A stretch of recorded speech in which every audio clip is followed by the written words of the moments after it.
In spite of what some may think, now is actually a tougher time for wildlife and not during the heart of winter. Our very own meteorologist, Nate Larson, explains. Greenery is popping up along the valleys and hillsides, but it doesn't mean that wildlife are out of the woods yet. Fish and Game warns us we'll see more wildlife deaths, as this is actually the hardest time for wintering wildlife. They start the winter months with a full fuel tank, and then they use that fuel tank in the form of fat reserves and energy reserves through the winter months, and now that it's springtime, most of those tanks are empty. So this is the time of year that we see die-off, particularly with mule deer fawns.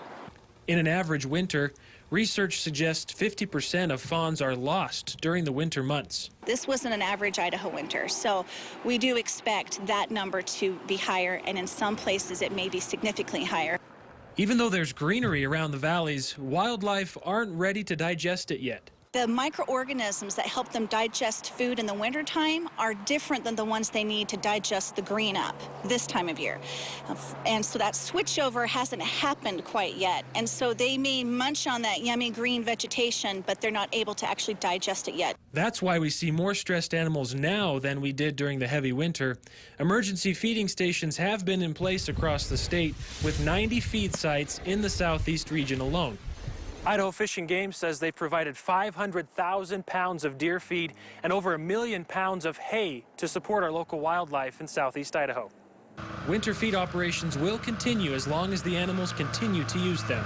Here's the good news. We've had 4 really mild winters that preceded this one. So our survival rates for fawns and for adults was very, very high. And we've had high recruitment to the herds. We've had a lot of deer and elk on the hillsides. In Pocatello, Nate Larson, KPVI News that works for you. As of mid-March, 50% of fawns have been lost across the state compared to adult mule deer, which lost only 5%. Fish and Game has announced they will decrease the number of antlerless mule deer tags for the 2017 and 2018 hunts by several thousand.